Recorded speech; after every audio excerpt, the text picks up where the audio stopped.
nord-sud, et puis une voie est-ouest, le Cardo, et puis la Via Decumana, la Decumane, et avec des parallèles, hein, voilà. Mais il ne faut pas oublier que cette ville est un marécage. C'est extrêmement difficile. Bon, en tout cas, ils ont fait tout ce qu'ils ont pu. Et puis, le temps passé, et quand je suis arrivé à la mairie des Fort-de-France, tout le centre de la ville, c'était encore la vieille ville du XVIIe ou XVIIIe siècle, en mauvais état, mais il y avait eu un afflux de population, des paysans descendus de leur monde, et qu'avaient-ils fait? Ils avaient squatté les terrains, et donc il y avait des squats un peu partout, comme on a connu d'ailleurs un peu en France et après la guerre. Et donc la ville était vraiment... C'est une ville, dites-vous... Elle était littéralement déformée. Un des problèmes de Fort-de-France, c'était le problème de l'eau. C'est une ville qui a été construite sur un marécage. Alors dites-moi... Et au pied de collines. Et la ville est faite en très grande partie de remblais. Il n'y a pas de réseau d'égout. Il y avait ce qu'on appelle les caniveaux. Les eaux potables étaient à peine potables. C'était de l'eau presque brute, qui n'était pas traitée. Alors bien entendu, tous les ans, vous aviez une épidémie de typhoïde en particulier, et probablement de fièvre, et probablement de la malaria. Bon. Et le bilan était vraiment très lourd. Alors, dites-moi, pendant plus de 50 ans, vous, l'intellectuel pur, vous voilà bâtisseur, et vous y prenez le goût. Que? Vous voilà bâtisseur, et vous prenez le goût de devenir bâtisseur. Ben, j'étais animé par une idée, il fallait aider. Il fallait aider le peuple, aider le petit peuple. Eh bien, mon souci, c'était quoi? Les sortir de cet état dans lequel ils étaient. Et mon souci premier, les sortir du bidonville. C'est pas... Il fallait transformer les choses. Je disais à l'époque, du bidonville, faire une ville. Et la vie elle-même, la transformer. De la ville, faire une cité, au sens latin du terme. Autrement dit, une communauté de libres citoyens. Voilà ce que j'ai voulu faire. Alors, bien entendu, il fallait d'abord assainir la ville, il fallait la protéger contre les eaux de pluie, la protéger contre l'eau de mer, il fallait donner à ce peuple de l'eau potable, il fallait apporter l'eau potable, la lumière, l'électricité, etc., etc. C'est un travail terrible, considérable, et hélas, dans un climat qui était très hostile au pouvoir municipal, qui était considéré comme un pouvoir communiste. Il y avait vraiment de quoi décourager. On ne nous donnait pas de subventions, on ne nous prêtait pas de l'argent, mais enfin, j'ai tenu bon. J'ai tenu bon parce que tout le peuple considérait qu'il y avait comme moi, et pour les aider, j'ai fait de mon mieux, ben, très imprudente souvent, parce que je ne connaissais pas l'administration, et l'usage connu, ça n'aurait pas servi à grand-chose, et je suis arrivé à avoir presque 3000 ouvriers ici.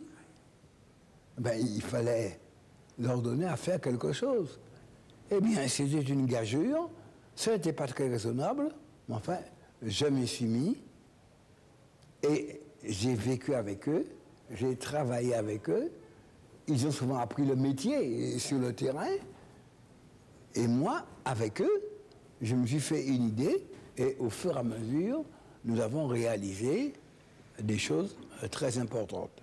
Nous avons réalisé d'abord les égouts de Fort-de-France. Il a fallu au moins 10 ou 15 ans pour faire les égouts de Fort-de-France.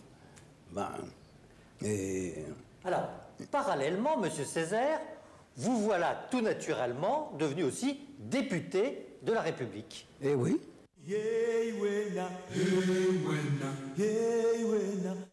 Un beau jour, on me dit voilà, il y a les élections législatives.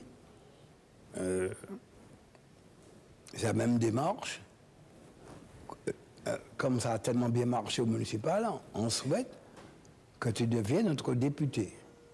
Et c'est une chose que le peuple demande. Là, bon. Là encore, j'ai un petit peu résisté, mais enfin, j'ai compris cette démarche, qui était un peu la suite naturelle de celle qui m'avait amené à la tête de la mairie de Fort-de-France, élu député. Mais avec un programme. Et les termes du programme ne m'agréaient pas tellement. À la Martinique, il y a un véritable mythe depuis un demi-siècle, l'aspiration à devenir département français. Français nous sommes, nous voulons être des Français à part entière. C'était courant, hein, et c'est ce que pensait tout le monde. Parce qu'à l'époque, pardon de vous interrompre, à l'époque, la Martinique est une colonie. C'est une colonie. Bien Comme entendu. la Guadeloupe, la Réunion, Oui, la Guyane. ça s'appelle une vieille colonie, mais c'est une colonie.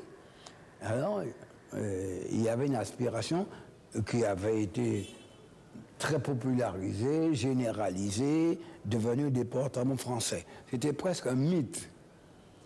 Et moi, avec la culture que j'avais, mon ouverture sur l'Afrique et sur la culture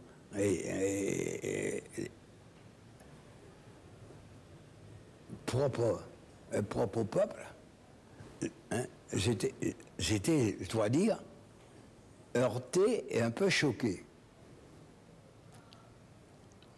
Et finalement,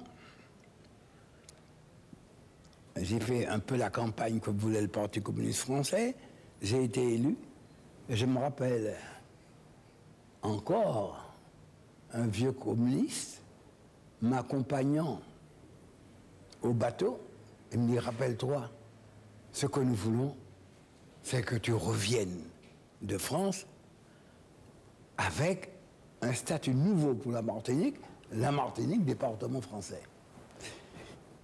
C'est dire combien il y tenait, c'était une chose fondamentale. Et j'y réfléchis,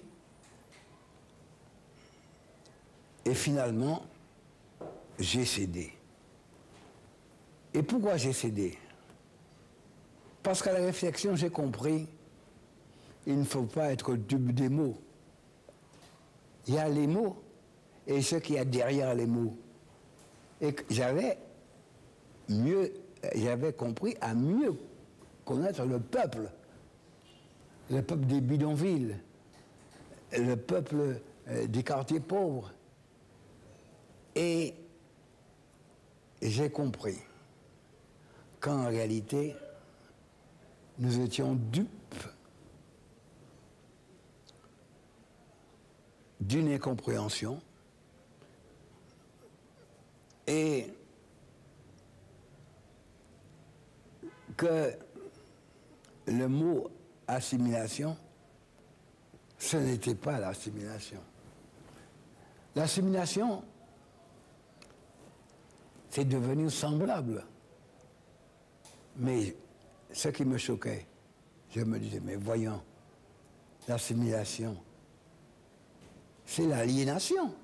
Pour vous, pour nous, Martiniquais, fils ou petits-fils d'Africains, c'est une aliénation. Et je ne suis pas pour l'aliénation. Mais j'ai compris. C'était une erreur de vocabulaire. Ce que les gens souhaitaient vraiment, ce n'était pas de devenir un autre homme. Ce qu'il voulait, c'était en réalité l'égalité avec les Français. Donc le mot assimilation, c'était